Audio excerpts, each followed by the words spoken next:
When your company earns unlimited 2% cash back on all purchases with Capital One, that's serious business. So Stephen at SandCloud got a serious business card, the Spark Cash Plus card from Capital One. We used our 2% cash back to help build our retail presence. Savvy, Stephen. And we get big purchasing power, so our business can spend more and earn more. The Spark Cash Plus card from Capital One. What's in your wallet? Terms and conditions apply. Find out more at CapitalOne.com/SparkCashPlus.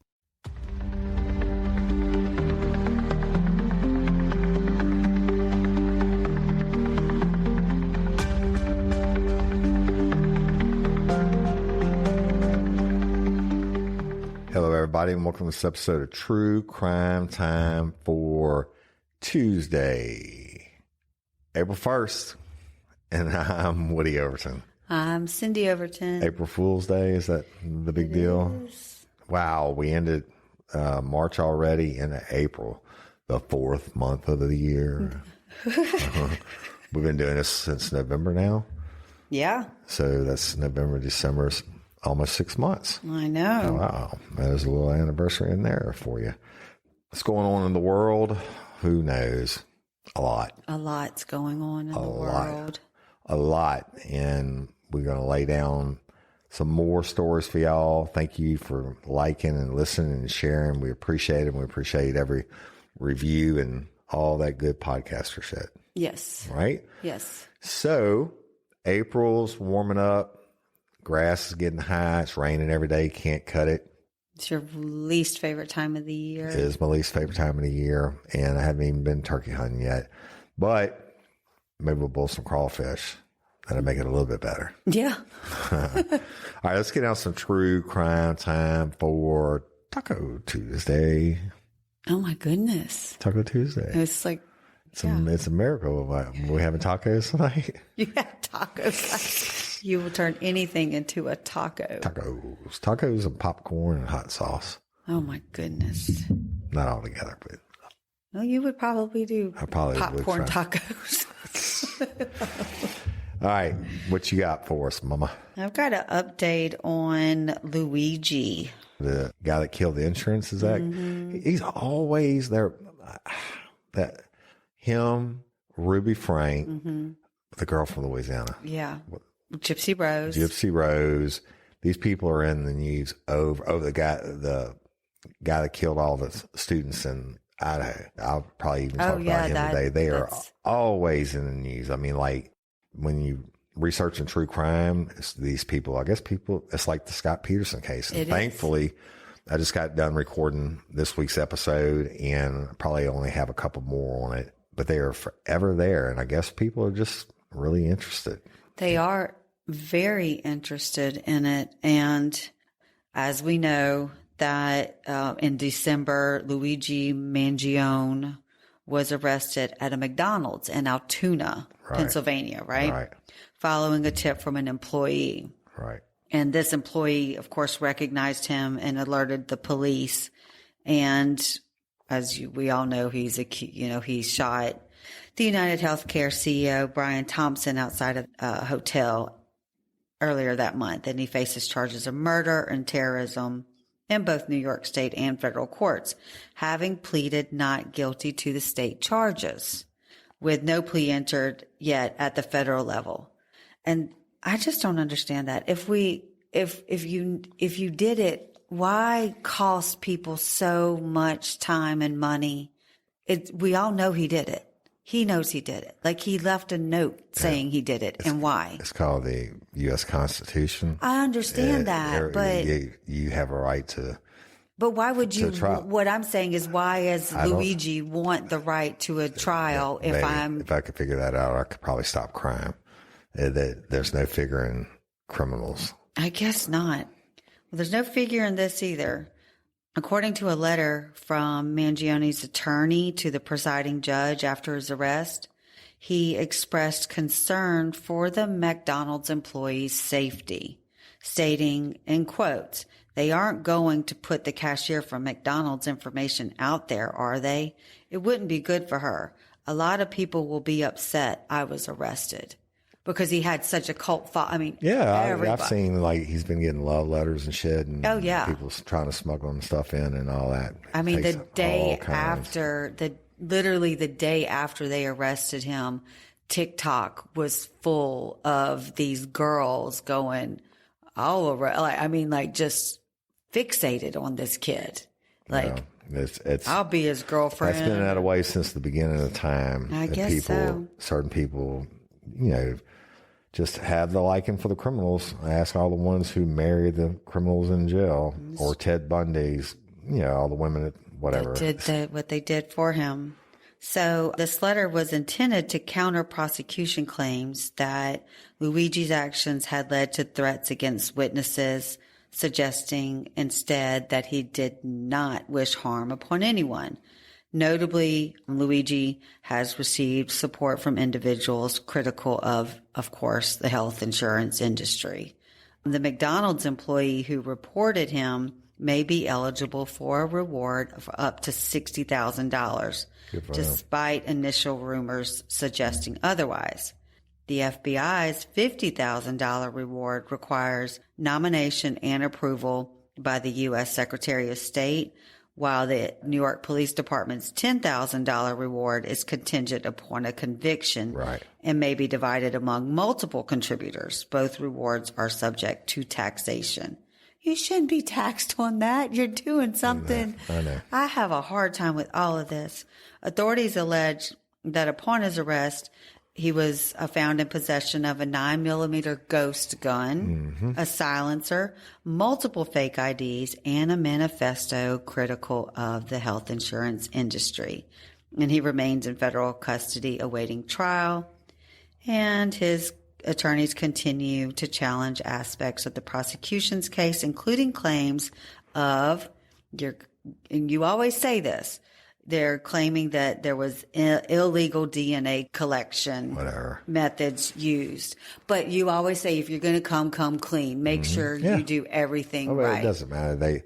I can almost guarantee you that they have the DNA collection correct. They're still going to try to challenge it to get it thrown out. Okay. And like every search warrant or whatever that I ever did, they say, oh, he did it incorrectly, and try to challenge on this aspect or that. And they, of course, it's a free shot for them. Yeah. It's a free shot for them to find out what exactly went on and to challenge it and pray to God that the judge will throw it out. It's not going to happen. Yeah. So I don't know. The dude had bad intentions, and that's the way that it is. Yeah. So we shall see, but he is always in the news. They just don't bring it and report it over and over and over again because whatever, but people are interested in it. But now let's do It's time for Worldwide Crime. You and I like to travel a lot, right? Love travel. Love travel out of the country and everything else. And we're not quite this old. We're in our 50s, and there were two Americans. They're in their 60s, and they went to the Netherlands. And I should have reported on this last week. But they went to the Netherlands, hang out and do what tourists do, right? And on Thursday, March the 27th, unfortunately, these two Americans are among 5 people that were injured during a stabbing attack in the Netherlands, right? Because there's no guns in the Netherlands. Yeah, exactly. People want to kill, they're going to kill. They said on Thursday, March 27th, police received several reports of a stabbing incident just before 3:30 p.m., broad-ass daylight, local time, in the St. Nicholasstraat in the city center of Amsterdam. So right where everybody goes, the tourists and everything else.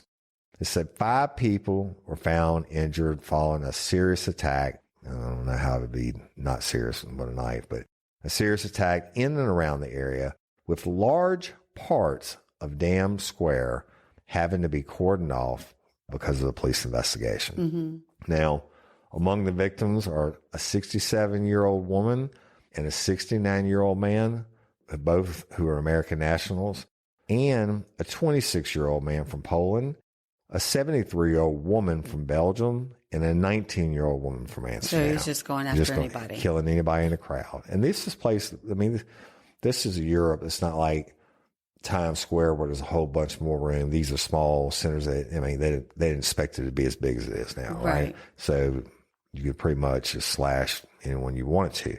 They said the attack lasted for several minutes before the suspect was stopped by a passerby. Thank goodness. And the suspect was overpowered by bystanders before the police arrived. And this, according to ABC News and the BBC, everybody in the world covered it, right? Right. And he was taken to a hospital with a leg injury. It's just somebody stomped on his ass. Even though he's taken to the hospital, the motive behind the stabbing is under investigation. And police are saying it might just be a random attack. Mm-hmm. How the fuck do you figure that out? But police are considering the possibility that the suspect may have randomly targeted victims, but the exact motive remains unknown. They said the first priority of the investigation is to establish the identity of the arrested suspects. He didn't give them their name. A possible identity is known, but due to a variety of documents, this needs to be investigated further, and it is known that he is registered at an Amsterdam hotel on March the 26th, so the day before. Yeah. But witnesses told the local newspaper, De Telegraaf, that the suspect seemed to be stabbing people randomly while running. They said the police investigation is in full swing and is currently the highest priority. That's what the mayor said. We hope to gain clarity soon about the background of this horrific stabbing incident, and our hearts go out to the victims and the families and the loved ones. And I'm pretty, they're not saying right off the back that it's terrorist attack or anything like that. It might just be a nut job, but it might be a terrorist. Nut job hiding his identity and staying in. Yeah, I don't. I agree with you. I mean, I don't calculated. mean sitting there slobbering naked in the square, not knowing what he did in that job. I mean, 103M, like, have some kind of, like this asshole that killed the insurance guy. I mean, obviously he had criminal intent, but obviously a sane person, totally sane person, not insane in the legal defense mode, but a totally sane person doesn't do that kind of shit. Right. Right? Right. So I think stabbing is one of the last things I would do. Unless I had to, like, to protect myself. I don't think I would not want to feel stabbing. It's a very up close and personal thing. Yeah.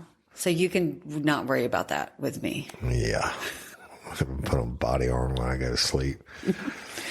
I know I'm not, I say it in jest, and I know certain people take offense to that, like making fun of. Killing each other? Yeah, but. There ain't a married couple alive that hadn't thought about killing the other one at some point in time.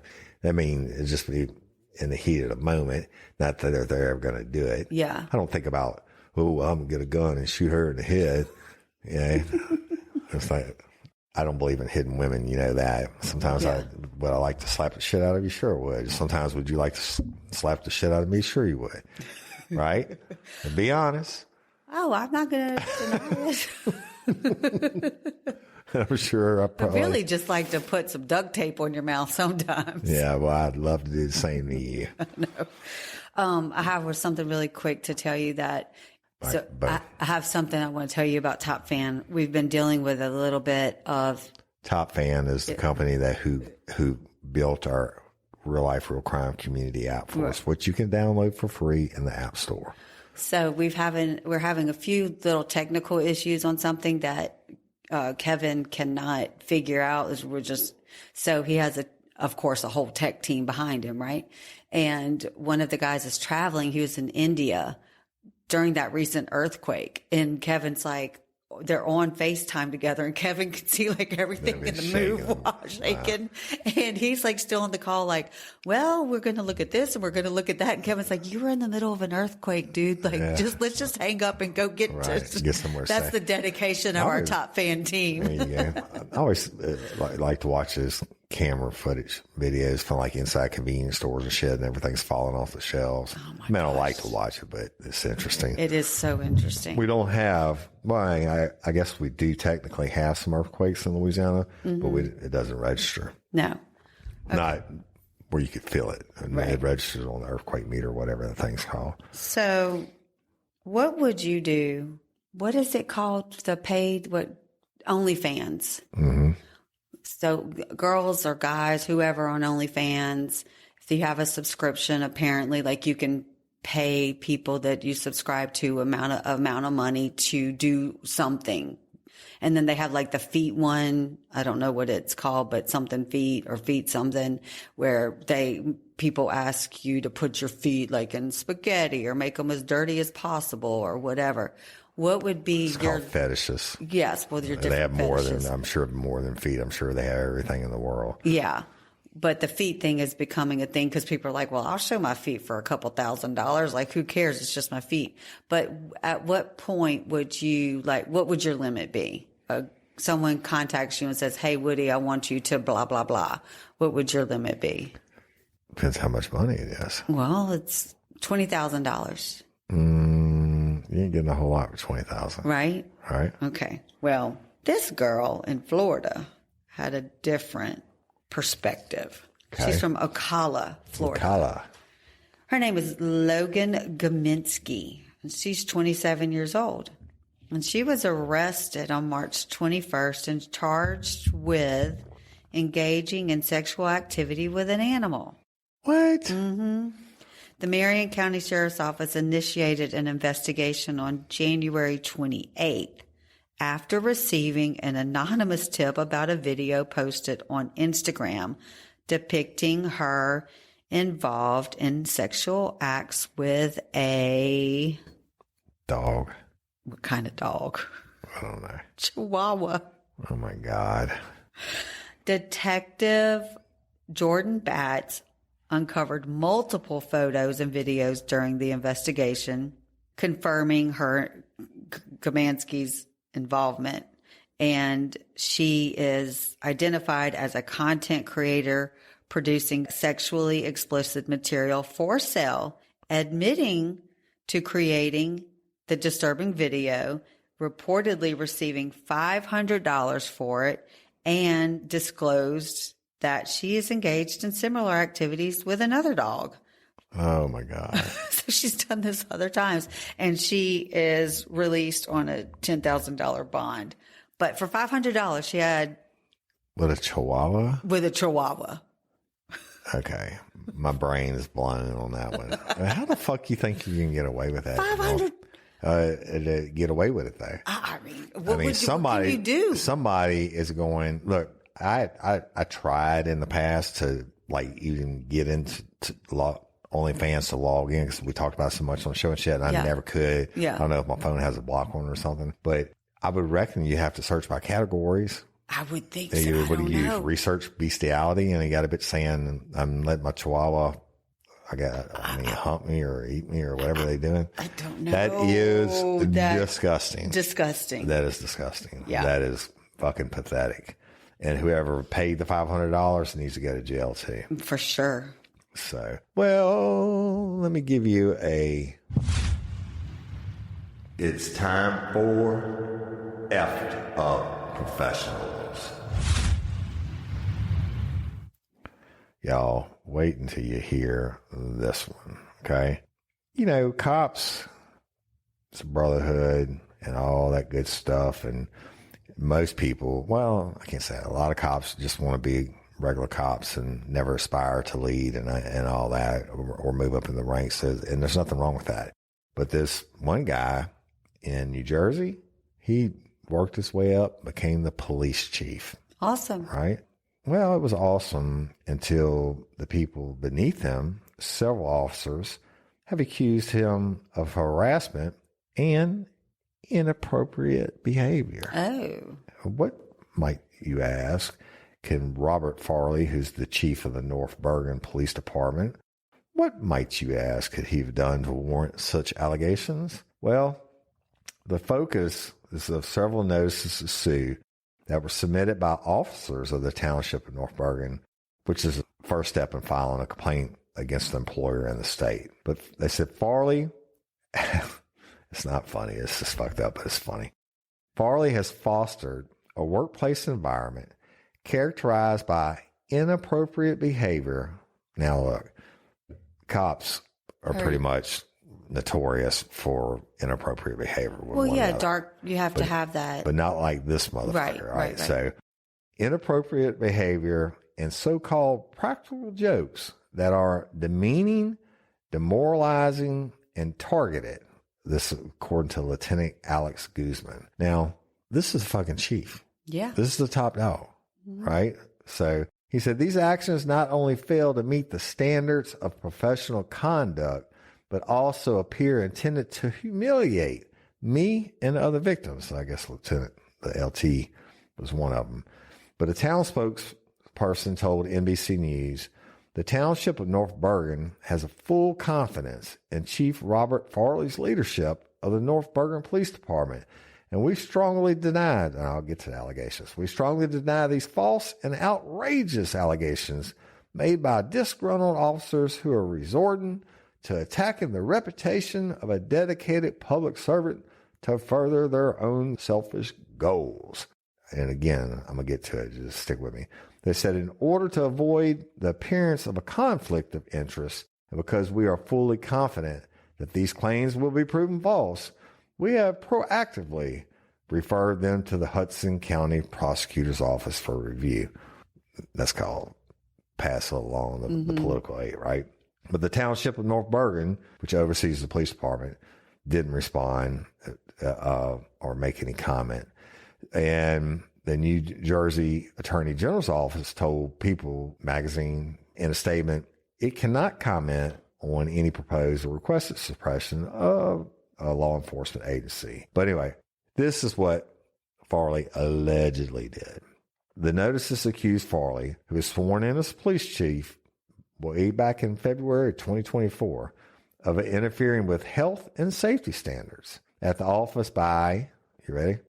Adding in prescription medication, including Adderall and Viagra in the office coffee, which caused staff to inadvertently experience side effects of these substances without their consent. I know you're laughing. But fucking Adderall and Viagra? Those are two last things that a cop needs. Right, exactly. But listen, it's not done yet. It's not funny. Officers were subjected to harassment and intimidation. He would also defecate on the floor in front of his entire office staff. He needs to. And wait, and leave feces on the bathroom floor with the intent of having someone unknowingly step in it. What? This is the fucking chief of police, right? Farley was also accused of ordering officers to complete his daughter's homework, which was described as humiliating. He also allegedly once jabbed another officer in the genitals with a hypodermic needle. Oh my God. This motherfucker, he needs to be in jail if he did all this. But they might be lying, so we don't know the verdict's not, but not done yet.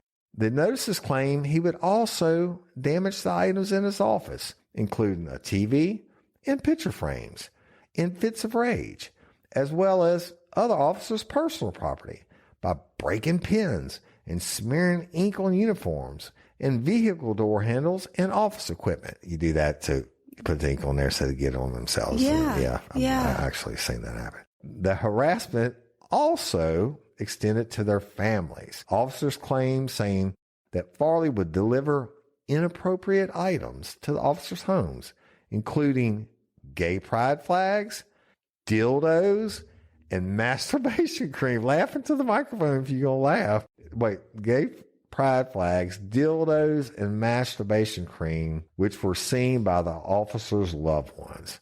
Now, this is not going to make you laugh. How much you think Chief Farley's making a year? $30,000. Farley earns more than $228,000 a year. Yep. And he heads a department of more than 120 officers. How did he get chief of police? You don't just start doing that once you're chief. Oh, man. You don't just start. It may not be true. The township has said, it's not true. We're going to do whatever. It's disgruntled employees. But you know what? That's a lot of shit, man. He's an asshole either way if you have that many disgruntled He shits employees. on the floor in front of everybody. Shits in places in the floor in the bathroom where you know somebody's going to step on it. Jab a dude in the balls with a hypodermic needle, Viagra and an Adderall in the coffee, force you to do Dara's homework, drop off masturbation cream, dildos, and gay pride flags. Bro, that's sick. Some of that has to be true. You wouldn't think, or they got a group of disgruntled employees who are. What makes him disgruntled that much? He has to be an asshole. It'll come out. I don't know why this hasn't made national news. I don't either. Yeah, that's why you hear it on it's on national news. It's True Crime Time 4, because it is just absolutely balls to the wall, stupid. That would be like a Dumber and Dumber. The reason why I'm laughing is it's horrible because it's potentially real, right? Right. But if it was a Dumb and Dumber movie, those would, if it was in a slapstick comedy, those things would be hilarious. Like Super Troopers. Yes. Yeah. Or Airplane, that would be funny shit. But this is real life. This is real life. He's making $228,000 a year. That's what out figuring in his vehicle and health insurance. And he's probably making $300,000 a year. Well, he's got too much time on his hands too. Well, if he did it, he is innocent until proven guilty. And you know what? I think I'm just going to be a hog today and steal it because I have another story I've been wanting to do. A hog. Another story. And then guess what? I'm sticking along the lines of it's time for effed up professionals. We need to call Roy and Kristen at LAfuneralServices.com and PetCrematory.com are people over there in Broussard, Louisiana, underneath the giant American flag. I want you to message them, tell them to listen to the story. Okay. I'm sure somebody there is listening. When I went over to visit, they had stuff everywhere and everybody was fans. But check this out. We're going to Greenville, Mississippi. Wow. Isn't that close? It's not far. About 4 hours is in the Delta. In Greenville, well, the police have been a little busy. And it wasn't for Louisiana Funeral Services, but it was for another one. They found 3 bodies in a storage unit on Wednesday, March the 26th. The police did. Okay. And the police say that the former owner of a funeral home began using a local storage unit to continue hosting funerals and burials after he lost his business license. So stick with me. Okay. So, you lose your license. How do you lose your license to do funerals? Well, you know what? Everybody's going to go through it. It's a very serious thing. And Roy and Kristen, they are the ultimate professionals. Yeah, and everybody that works there, ultimate professionals. This motherfucker loses their license, still going to do it. But you're going to do it out of storage. What kind of discounts you think they were given? Let's continue. This is why you go to... Exactly. Police in Greenville, Mississippi say they have arrested Albert Creeth and charged him with improper desecration. If you did that to my loved one that died and I found out you just threw him in a fucking storage locker, right? You're going to catch an ass beating. Yeah. I'm going to go to jail. I'm going to take that misdemeanor charge, but I'm going to punch you in the mouth when you get to court. Or more. Yeah, exactly. Unless I take him to murder by you. But anyway, they arrested Albert Creeth and charged him with improper desecration of corpses. And this according to the Delta News and WLBT and WAPT. So Creeth, he's the 31-year-old. 31. Right. Former owner of Creeth Memorial Services in Greenville, Mississippi. Now, y'all look, Greenville ain't that big of a place. But they said he could face additional charges as the investigation unfolds, according to the Washington County Sheriff's Department Chief Deputy Billy Barber. Now, Barber called Creeth's alleged desecration of the bodies an isolated incident. Okay, doesn't change it. He said this is an isolated incident from somebody just not doing what they were initially assigned to do with these corpses. Now, Creeth, who ran Creeth Memorial Services, previously used TikTok to advertise his business, calling his funeral home the hallmark of professional services. Mm-hmm. Mm-hmm. Do you have his TikTok handle? No, I do not. Okay. All right. In several posts reviewed by People Magazine again, the TikTok pages shares images of dead bodies inside their respective caskets with emojis pasted over faces. Several posts were marked sensitive by the social media app including one that shows the face of a dead body and their name displayed on a poster board next to the casket. Fucking TikTok, they censor my shit, dragging dead hogs down the road. You don't let this motherfucker post dead bodies in caskets with their names on it? Mm-hmm. Fuck that. And, I mean, I guess it goes viral like the bitch humping a chihuahua. They've got people in the dead bodies. But they said another post appears to show the inside of a storage unit, which Creeth describes as his casket warehouse. And, and his second home. Now, he lives amongst them. Deputy Barber told the Delta News that police believe the bodies were discovered inside the storage unit during an attempted burglary. Who was going to rob a body? I don't know, but I mean, if I'm going to rob a storage unit, I'm pretty sure I'm going to sit there on a Saturday on the 1st of the month and see who's moving in the best shit, and I'll rob their shit. I'm not going to rob one full of caskets. No. And then happen to have dead bodies. But they sometimes get buried with jewelry. They take it. I understand that. And I know about grave robberies. You have no fucking idea. Nobody knew these people were even in there. Their family's not going to put a $50,000 gold watch on their arm and not know where the body is. Let me finish the story.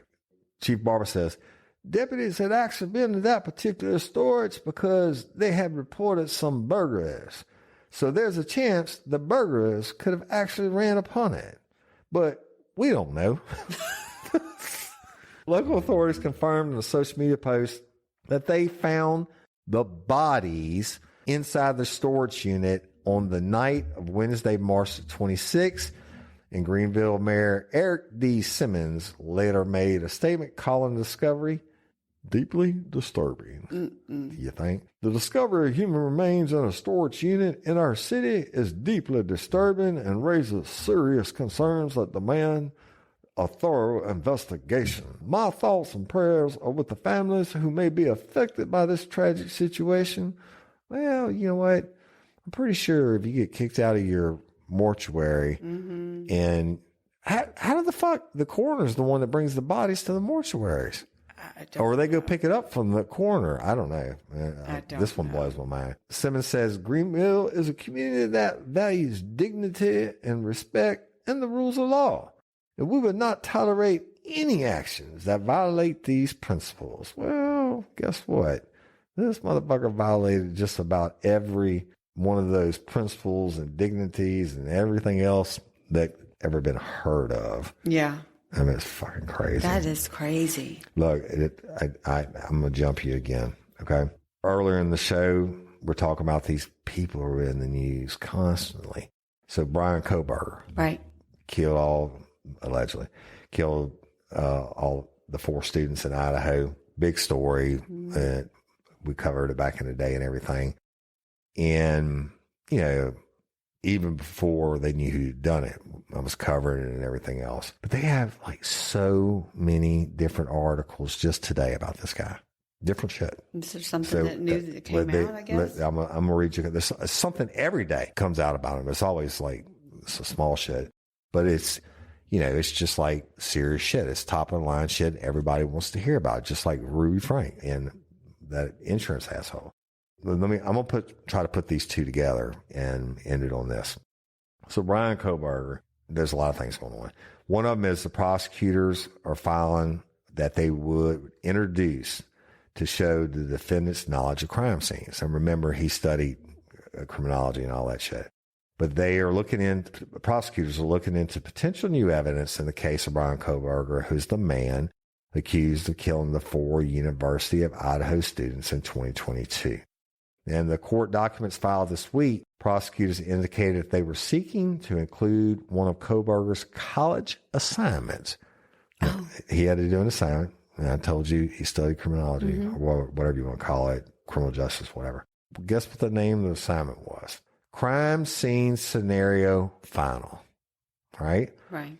And they're going to introduce it. They want to introduce it as part of evidence. And this has been on Good Morning America and everything else in the world. This dude is like the turd that won't flush. But according to the outlets, the 12-page paper, which detailed a case involving a woman who was stabbed to death at a trailer park, was created by Kohberger when he was studying criminal justice as a grad student in DeSales University in 2020, so not long before it happened. The prosecutor's office noted in their court filing that there were similarities between the case that Kohberger wrote about and the Idaho murders, including, ding, ding, ding, ding, the murder weapon, which was a K-bar knife, surveillance video, and collection of DNA. And he also wrote about the use of protective clothing to avoid contaminating a crime scene and leaving behind fingerprints, right? Mm-hmm. So prosecutors wrote in their filing, and this according to the Seattle Times, that the assignment would be introduced to show the defendant's knowledge of crime scenes. Well, he's a fucking graduate school for criminal justice. But in the court filing submitted, prosecutors also noted that Kohberger purchased a black baklava, which is, there's actually another story just about this baklava that I was going to do later, so now I'm going to incorporate them together. He bought this mask, right, and it's designed to expose only a small part of the face. But he bought it on January the 10th of 2022, which is 11 months before the murders took place. Mm-hmm. He also purchased a combat-style knife, which is the K-bar, which I have a couple of them, right? Which is the one they issue to all the military to put on now as the bayonets. Okay. And they're killing knives. They're made strictly to kill. They're not for hunting, not for skinning shit. They are made to kill a motherfucker. All right. But he also purchased the combat style knife, which I'm telling you is a K-bar, 8 months before the murders. Now, Kohberger is, then this part I'm not going to take lightly, and I hope I don't get the names wrong again. But Kohberger is accused of murdering Madison Mogan, who was 21, Kaylee Goncalves, who was 21, Zayna Kernoodle, who was 20, and Ethan Chapman, who was 20. And the four were found stabbed to death inside the Moscow, Idaho home that Mogan, Goncalves, and Kernoodle shared with two other individuals. Now, the probable cause affidavit, which was released in January of 2023, after Kohberger was returned to Idaho, because remember his daddy came and got him and he hauled ass cross country, revealed that one of the surviving roommates said they saw the killer. The roommate described the figure clad in black clothing and a mask, which would fit with the back of her. She had drawn the mask, which only showed the intruder's eyes. And when asked what the murder suspect looked like, she also noted the person she saw had bushy eyebrows, and this dude seriously needs to trim his eyebrows, right? Mm-hmm. Now, here's the kicker. A sheath with Kohberger's DNA was found at the crime scene, right? And that's according to the New York Post. However, Kohberger's attorneys are arguing that he has developmental disability that prevents him from carrying out the speed and coordination to carry out the murders. Get the fuck out of here. Now, that's one I've never heard of. His lawyers also claim that he exhibited behaviors that are symptoms of autism spectrum disorder and that he suffers from obsessive compulsive disorder. Well, guess what? I do too, but I didn't kill four. I'm on both of those, but I didn't kill 4 college students in Idaho. In May of 2023, Kohberger was indicted by the grand jury for the murders of the 4 students, and he stood silent as the court waited for his plea, and the judge ultimately had to enter the plea of not guilty for him. He wasn't saying shit, right? And his trial is actually set for August, which would be 3 years after the 4 students were brutally stabbed to death. I'm sure there'll be another continuation. But you know what? I called it anyway, it doesn't matter. Go back to when, listen to before they called him and everything. And I called it was going to be somebody that they had, one of them had spurned before, what have you. And they got him all this evidence. They got him in the area with his cell phones. And his lawyers are trying to say, oh, that wasn't his cell phone. And then he turned his cell phone off during the killings and whatever. Right. Dude knew what he was doing. Yeah. His problem was there is no such thing as a perfect crime. Right. And he's fucked. He took 4 innocent young people who had just been doing what college students do, blowing off some steam and, having a few drinks or whatever. And he killed them all. And I believe he would have killed that last one had he not left the sheath. Then he started tripping out, right? Yeah. But I mean, you killed 4 like you said earlier about stabbing. Come on, man. And that's a big ass knife. And that's horrible. Can you imagine being the guy in the bed with the girl and waking up, or the girl waking up and the guy's being stabbed to death and knowing you're next in the middle of the night and this cat's in all black? No. That is fucking evil. And you know what? I need to check it right now. Hadn't done it today. Does Idaho have the death penalty? Here's what I found. Death penalty was established in Idaho in 1864 before it was a state. Since 1864, Idaho has carried out 29 executions. 1901, executions moved to Idaho State Prison. Prior to that, executions were carried out on a county level and were often public. And blah, blah, blah. So as of right now, they're doing the same thing that Louisiana was, saying they ran out of the drugs and all that. But in 2024, the state of Idaho fails to execute Thomas Creech after an hour attempts to establish. They definitely still got it. Okay. They may not have it perfected, but they got it. But if anybody deserves to catch it, Kohberger deserves to catch it. And this is one I would actually like to go to the trial for. Yeah. Well, do you think that he started with them, or do you think he? Oh no, I think he started. I think he's been fantasizing about it forever. I'd be very surprised if they don't have more documents that are going to be introduced. They're going to probably give the defense the 400,000 page document. Yeah. Oh, you want your discovery? Here it is, motherfuckers. We might use some, all of it, or none of it. Yeah. And they're probably going to have shit like this paper coming out about how to handle a crime scene and blah, blah, blah. I have to believe, hard. Maybe he did it from public libraries and shit because he's that kind of intelligent. Yeah. And, look, because you're autistic, that usually means you're super intelligent in some way, right? I think that he's going to have a lot more. And I think you mean a lot more bodies?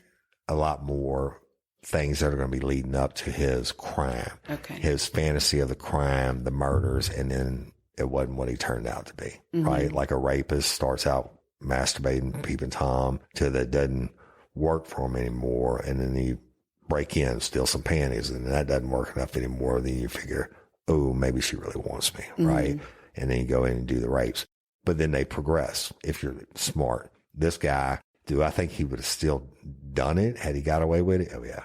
Yeah. I think, but I don't see him having more bodies on him. I think he was probably just coming out of his shell, and this was his big soiree. Yeah. And then in his mind, he was going to go on and do it over and over again. He didn't rape anybody. He didn't do anything. Yeah.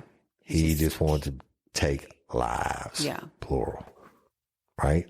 Mass murder. That's so disgusting. There you go, Mr. Kohberger. You know what? I don't know. When did they say the trial was?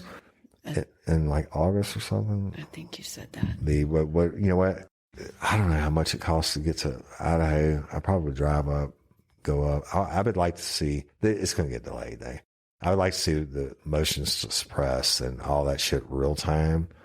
Will they lock that trial? I mean, it's why would they lock it? It's a public trial. It's not kids. Yeah. And they're kids, but they were in their 20s. Yeah. Old enough to die for your country. It's a public trial. Yeah. And they're going to put his ass to death.